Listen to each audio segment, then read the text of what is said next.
오늘 본문 말씀을 통해서 은혜 받을 말씀의 제목은 좋은 협력자를 만나는 축복. 한번 받아서 합시다. 좋은 협력자를 만나는 축복. 오늘은 본문 내용 강해보다는 협력자를 만나는 축복에 대한 제목 설교를 한번 해보려고 합니다. 사랑하는 성도 여러분, 우리가 이 세상을 살아가면서 많고 많은 사람들을 만납니다. 수많은 사람들을 만나는 중에 내가 도움을 받을 수도 있고 또 만나는 사람을 내가 도와줄 수도 있는데, 도움을 주거나 내가 도움을 받을 수 있는 만남은 하나님의 은혜요 큰 축복인 줄로 믿습니다. 내가 도움받는 것도 은혜이고 내가 도움을 줄 수 있는 것도 하나님의 축복인 줄로 믿습니다. 그런데 만남을 통해서 내가 불행하고 또 그 사람에게도 해를 끼치게 하는 그런 것은 피차 큰 불행이고 하나님의 복에서 떠난 자인 것입니다. 영국의 유명한 교육자요 철학자인 프란시스 베이컨이라고 하는 사람이 유명한 말을 했습니다. 곤충을 비유해서 인간, 이 사람들을 이제 세 종류로 분류하여 비교했는데, 첫째는 어떤 사람이냐, 어떤 사람이 있는가 하면 남에게 해만 끼치는 거미 같은 인생이 있다. 그래서 사회 혹은 이웃에 혹은 친구들에게 전혀 유익은 주지 못하고 어쩌든지 해를 끼치건 상대방이 어려움을 당하든 말든 나의 목적만 이렇게 이루게 하려고 하는, 그리고 착취하는 그런 거미 같은 인생이 있다는 것입니다. 그 다음에 앞도 뒤도 안 보고 사는, 오직 자기만을 위해서 부지런히 남에게 해는 끼치지 않지만 부지런히 일하는 거미 같은 인생이 있다, 그런 이야기입니다. 우리 주변에도 열심히 살기는 사는데 자기만을 위해서 이웃과 어려운 자들과 가난한 자들과 사회에 대한 공헌을 전혀 못하는 정말 거미 같은 사람들이 많이 있죠. 세 번째로는 자기도 유익되지만 옆에 사람도 이웃도 유익 주는 꿀벌 같은 사람이 있다. 그렇게 인간을 세 종류로 비유하여 말씀을 했습니다. 예수님께서도 누가복음 10장 30절 이하의 말씀을 보시면 어떤 사람이 저 어디에서 내려가다가 예루살렘에서 여리고로 내려가다가 뭘 만났어요? 강도를 만났습니다. 그런데 세 사람이 지나갑니다. 첫 번째 사람은 제사장이었는데 그것을 보고 피하여 지나갔습니다. 그 다음에 사람은 요즘으로 말하면 예수 믿는다고 교회 다닌다는 사람이 지나갑니다. 내인이 지나갑니다. 내인도 역시 그를 보고 피하여 지나갑니다. 그런데 마지막으로 세 사람 중에 한 사람 사마리아인인데, 이 사마리아인은 이방인 중에서 이제 예수를 믿는 그런 사람을 칭하는 비유인데, 이 사마리아 사람은 그 강도 만나서 거반 죽어가는 것을 보고 그것을 피하여 지나갈 수가 없어서 그를 불쌍히 여기고, 그리고 가까이 가서 기름과 포도주를 그 상처에 붓고 그리고 싸매주고, 그리고 자기 짐승에 태워가지고 여기다 놔두면 죽게 생겼다 해가지고 주막으로 데리고 가서 돌아봐 주었다. 그리고 주인에게 혹시 돈 더 들면, 비용 더 들면 내가 갔다 오다가 계산할 테니 이 사람을 잘 좀 돌봐주세요 라고 하고 갔다. 이 세 종류의 사람이 있음을 말씀하시면서 너희 중에 진정한 이웃이 누구겠느냐라고 말씀을 했습니다. 우리 푸른 성교회 성도들은 이 한 세상을 살아가면서 선한 사마리아 같은 인생이 되시고 힘들고 어려울 때 선한 사마리아 같은 그런 돕는 자로, 혹은 나도 유익되지만 남에게도 유익을 주는 꿀벌 같은 그런 사람들, 그런 인생이 되시고, 그리고 힘들 때 어려울 때 선한 사마리아 같이 사람같이 돕는 자로 만나는 그런 복된 종들이 되어지시기를 주의 이름으로 축원합니다. 축원합니다.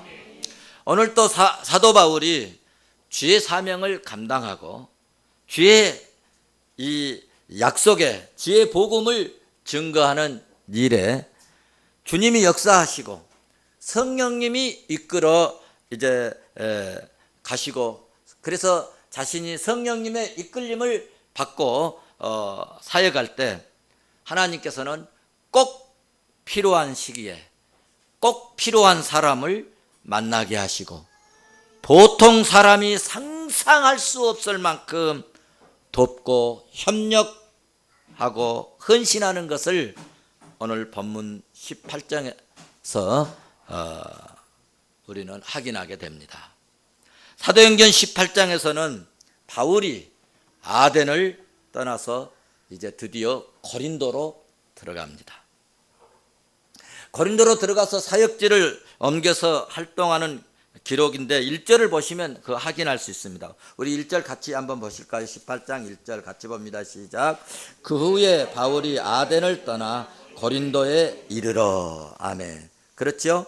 아덴을 떠나서 고린도에 왔고, 그러면 이제 고린도에서 얼마 동안 있었는가를 알려면 11절에 기록하고 있습니다. 11절 말씀 보시면 같이 보실까요?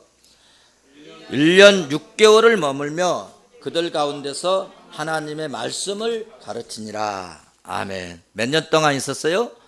1년 6개월 동안 머물러 이제 그 가운데 하나님의 말씀을 열심히 가르쳤다고 말씀하고 있습니다.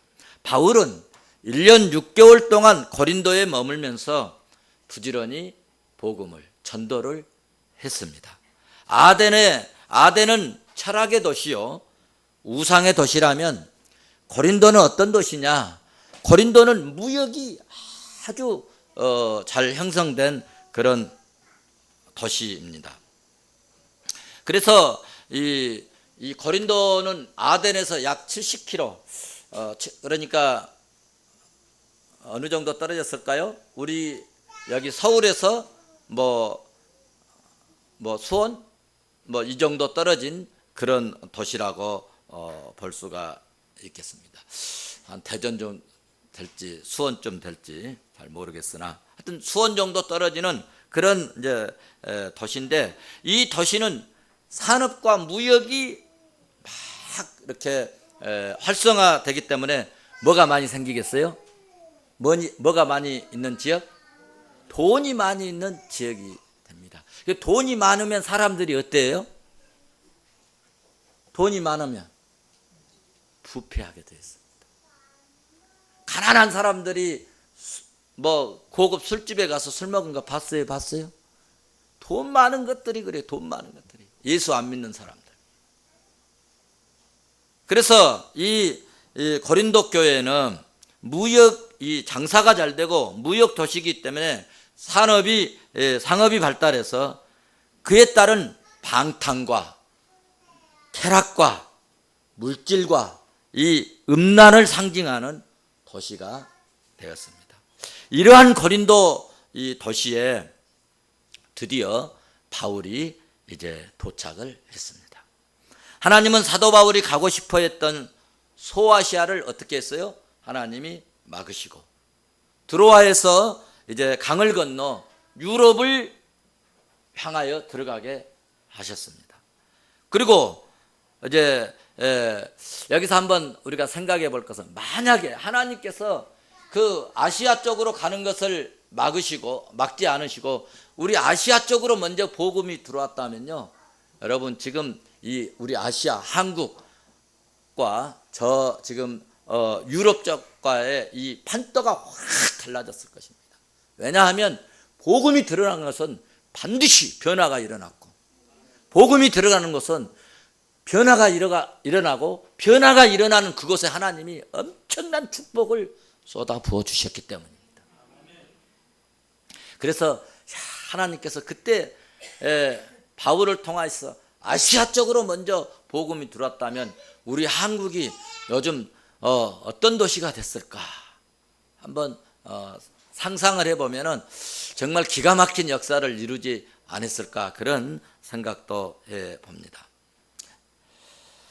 어쨌든 하나님께서는 이렇게 아시아 쪽을 막으시고 유럽 쪽으로 복음이 이제 뻗어가게 하신 또 이유가 있습니다.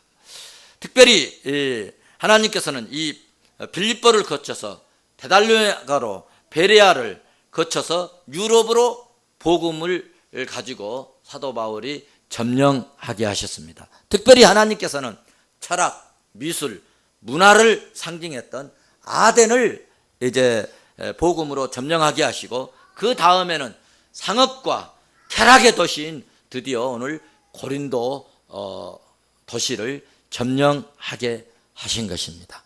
이렇게 이렇게 해서 에베소를 이제 들어가게 하시고, 마침내 어디까지 들어가게 하시려고 하나님께서 이렇게 바울을 인도해 가시냐면은 그 로마의 천지로 복음을 갖고 들어가도록 만드시려고 그렇게 하신 줄로 믿습니다. 그래서 복음이 들어가게 하심으로 주님께서 사도행전 1장 8절에서 그런 말씀을 하셨죠. 너희가 성령을 받고 권능을 얻으면 예루살렘과 유대와 사마리아 땅끝까지 복음의 증인이 되리라 말씀하셨습니다. 이 당시에는 말도 안 되는 이 거대하고 당시에는 상상할 수 없는 엄청난 역사를 지금 여러분 바울과 그 팀워크를 이룬 몇 사람이 지금 이 역사를 이루어가고 있는 거예요. 세상을 지금 뒤집어 버리는 거예요, 여러분. 할렐루야. 이런 것을 오늘날 우리가 이런 것을 볼 때 우리가 오늘 부족하고 좀 연약해도 말이죠, 정말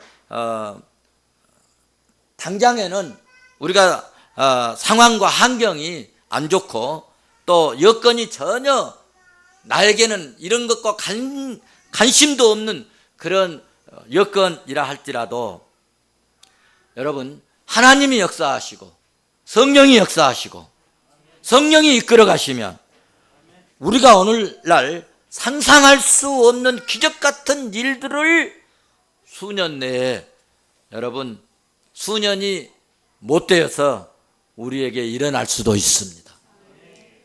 나를 통해서, 아니면 내 자녀를 통해서, 아니면 우리 집안을 통해서, 아니면 우리 교회와 함께, 비록 우리가 큰 사이즈가 아니더라도 여기에서 위대한 믿음의 사람들이 얼마나 배출될 것인가를 우리를 상상하고 또 기대하고 그런 비전을 갖고 살아갔으면 좋겠습니다. 우리에게도 이런 기적 같은 역사를 일으키는 정말 그런 축복이 간절히 있기를 바랍니다. 그런 축복이 있기를 주의 이름으로 축원합니다. 사랑하는 성도 여러분, 하나님은 우리에게 사명을 주시고 일을 시키실 때는 반드시 주님이 돌아봐 주시고, 그리고 경우에 따라서는 우리가 부족함이 있을 때 재능도 주셔요. 재능도 주시고, 그리고 때에 따라는 물질도 주시기도 하시고, 더욱더 중요한 것은 반드시 돕는 일꾼을 붙여주시고 만나게 해주신다고 하는 사실입니다. 만남은 굉장히 중요합니다. 바울의 전도 사역을 보시면 예루살렘에서는 여러분 바나바를 붙여주셔서 그가 어려움을 당할 때 천상의 예수님을 만나고 내가 이제는 변화의 예수가 나의 구주라고 고백하고, 그리고 이제 예수님은 살아계신 하나님이라고, 부활하신 하나님이라고, 내가 그 주님을 만났다고 해도 누가 믿어주는 사람이 없어요. 왜냐하면 조금 전까지, 며칠 전까지만 해도 예수 믿는 사람을 죽이고 스데반 집사를 죽이게 하는, 돌로 쳐서 죽이게 하는 그런 가편 투표자였기 때문에 누가 믿어주지를 않습니다. 그때 하나님은 바나바를 붙여주셔서, 아니다, 이 사람은 예수를 만난 사람이다, 천상의 주님을 만난 사람이다, 정말 변화된 사람이다 하고 변호해주고, 그리고 자기가 데리고 다니면서 안내하면서 이렇게 사역을 하도록 도와줬습니다. 이렇게 바나바를 붙여주셔서 전도 여행에 헌신하게 하셨고, 빌립보에서는 누디아를 붙여주셔서 유럽의 최초의 교회를 세워버리게 하는 기적 같은 역사를 이루게 하시는 그런 아름다운 믿음의 여정을 만나게 하셨습니다. 디모데, 실라를 붙여주셔서 전도 사역을 정말 힘있게, 능력있게, 효율적으로 감당하게 하시고, 갱그리아 교회에서는 정말 눈이라도 빼어줄 만한 그런 믿음의 여정 베베를 붙여주셨습니다. 오늘 본문 18장에서는 믿음 좋은 부부 한 가정을 붙여주셨는데, 그 가정이 브리스길라와 아굴라를 붙여주셔서 사도 바울의 사역을 사도 바울 사역을 위해서 엄청난 희생을 감수하면서 돕는 자로 끝까지, 바울이 이동하면 바울을 따라서 이사하는 그런 정도로 이렇게 돕는 그런 축복의 가정, 믿음의 가정을 붙여주셨습니다. 브리스길라와 아굴라 부부는 바울 생애 가운데 정말 빼놓을 수 없는 그런 참 좋은 동역자였습니다. 중요하고 큰 일을 하는 사람일수록 여러분, 좋은 동역자들이 필요한 법인데, 주님께서는 이 사도 바울의 사역을 위해서 이들을 예비해 두셨다가 요긴하게 사용하신 줄로 믿습니다. 우리 성도들도 이 세상에 살아가면서 바나바와 같은 사람, 누디아 같은 사람, 정말 의사인 누가나 실라 같은 사람, 브리스길라와 아글라 같은 그런 사람을 많이 만나시고, 우리는 그 영국의 베이컨의 말대로 꼭 필요한 꿀벌 같은 그런 성도가 되시기를 주의 이름으로 축원합니다. 내가 이런 사람이 되기를 원하면 하나님께서 나에게 더 큰 은혜와 재능과 혹은 물질도 쏟아 부어 주실 줄로 믿습니다. 오늘 바울이 브리스길라와 아굴라를 만날 수 있었던 것은 이유가 있습니다. 하나님의 섭리 가운데 만났는데, 이 바울이 이제 원래 율법사잖아요. 율법사들이 이제 사역을 하려면은 자기가 스스로 이렇게 우리 한국처럼 교회가 세워져서 성도들이 많이 있는 것이 아니기 때문에 자비량 선교를 합니다. 우리나라에서도 자비량 선교로 이렇게 선교사로 가신 분들이 많이 있어요. 예를 들어 의사인데 중국에 가서 병원을 한다, 뭐 빵 공장을 차린다. 그러면 그 돈 벌려고 가는 게 아니라 그것을 해서 선교할 목적으로 자비량 선교를 하는 선교사들이 상당히 많이 있는데, 바울이 바로 그런 사람이었는데, 바울은 뭐하는 직업을 가졌느냐? 요즘으로 말하면 건축업, 목수, 혹은 이 가죽으로 뭐 옷을 만들고, 가죽으로 신발을 만들고, 또 가죽으로 뭐 텐트를 만들고 하는 그런 그 텐트 만드는 그런 장막을 짓는 그런 직업을 가졌습니다.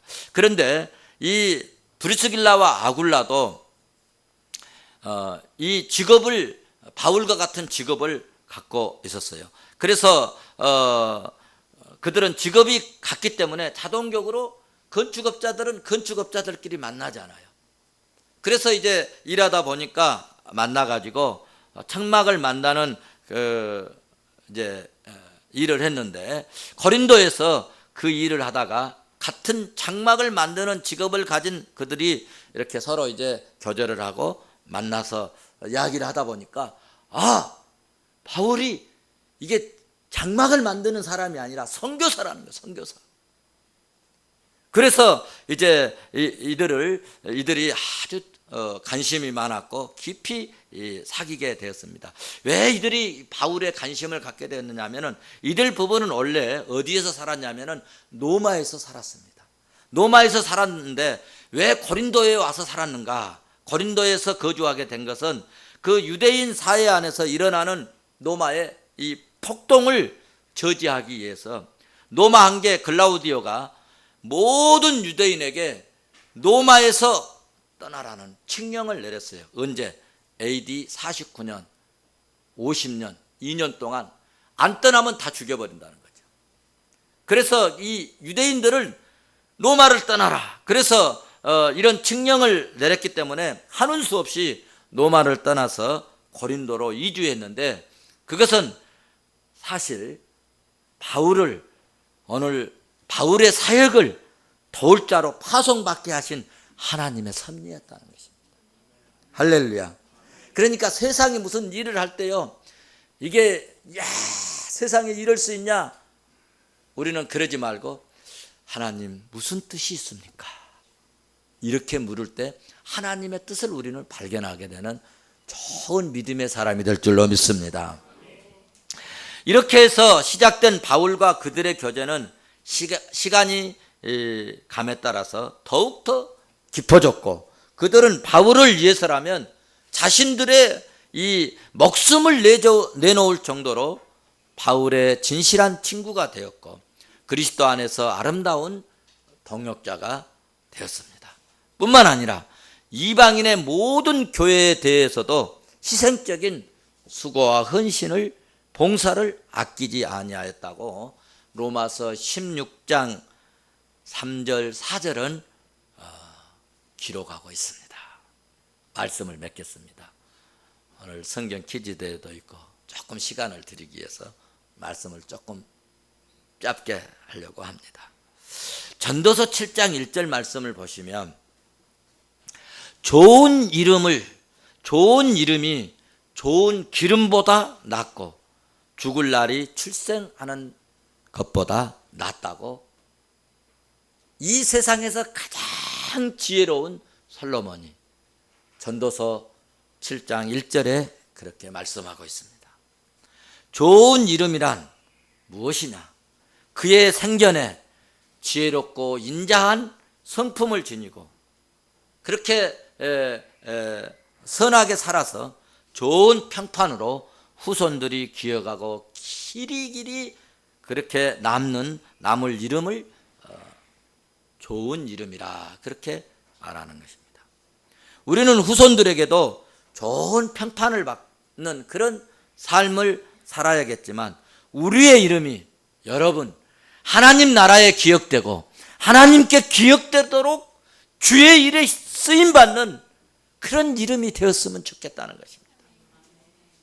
바울 사역에 수고했던 협력자들이 성경에 기록이 남아서 여러분 2000년이 지난 오늘날에도 우리가 그런 이름들만 들어도 누디아, 그러면 나는 푸른 성의 누디아가 되고 싶습니다. 브리스길라와 아굴라, 그런 부부로 살고 싶습니다. 얼마나 은혜스럽습니까? 나도 베베같이 살고 싶습니다. 이름만 들어도 은혜가 되는 그런 사람, 그리고 뿐만 아니라 그들의 후손들이 어마어마한 하나님의 축복을 누리고 있다고 하는 사실입니다. 갈라디아서 6장 6절은 말씀합니다. 가르침을 받는 자는 말씀을 가르치는 자와 모든 좋은 것으로 여러분 함께하라 라고 말씀했습니다. 더 나아가서 7절에는, 갈라디아서 6장 7절에서는 여러분 사람이 무엇으로 심든지 그대로 거두리라. 그리고 6장 8절에서는 자기의 육체를 위하여 심는 자는 육체로부터 썩어질 것을 거두고 성령을 위하여 심는 자는 성령으로부터 영생을 거두리라 말씀했습니다. 그러면서 우리에게 기회 있는 대로 모든 이에게 착한 일을 하되 여러분 모든 사람에게 착하게 생활하고 착하게 대하시고 착한 모습을 보일 수 있기를 바랍니다. 모든 이에게 착한 일을 하되 더욱더 할 것은 더욱 믿음의 가정들에게 할지니라. 믿음으로 사는 사람들에게는 더욱더 그 착한 일을 하라는, 그 착한 일이 무엇이냐? 성령으로 심는 것입니다. 주의 일꾼들에게 교회 일에 힘쓰는 자에게 더욱 협력하라는 말씀입니다. 성령의 감동을 받은 사도 바울이 오늘 우리 성도들에게 당부하는 말씀입니다. 여러분, 사도 바울이 이 전도 순회를 하고 전도 여행을 할 때 이런 사람들이 얼마나 필요하고 얼마나 요구되었겠습니까? 모르는 지역에 한 번도, 요즘은 뭐 교회들이 있고 웬만하면은 뭐 또 성도들이 있고 웬만하면 성경 모르는 사람도 없잖아요. 그 당시에 그런 성경이 번역이 되어 있었겠습니까? 무슨 교회가 있었겠습니까? 어떤 뭐 선교 지원할 사람이 있습니까? 무턱대고 도시, 음란의 도시, 혹은 쾌락의 도시, 혹은 철학의 도시, 우상의 도시, 이런 데 가서 어떻게 복음을 증거합니까? 호롤탄신이 빈손지고. 하나님께서 이런 것을 아시고 바울에게 이런 사람들을 붙여주셔서 자기가 선교활동을 정말 세상을 뒤집어 버리는 그런 일을 할 수 있었는데, 이런 일을 하려면은 이런 선하고 착한 믿음의 종들이 있어야겠다는 거죠. 그래서 오늘 갈라디아에서는 이런 말씀을 성령님이 감동받아서 성경에 기록하게 된 줄로 믿습니다. 사랑하는 성도 여러분, 하나님 나라 확장하는 하나님의 일에 협력하는 삶이 되시기를 바랍니다. 주의 일에 동역자로 사셔서 나도 복을 받고 존귀하고 믿음의 아름다운, 그리고 누디아나 베베나 브리스길라와 아굴라 같은 종들이 되셔서 주님의 기쁨이 되시고, 그리고 내 이름이 영원히 기억되는 그런 복된 성령의 사람이 되시기를 주의 이름으로 축원합니다. 기도하시겠습니다.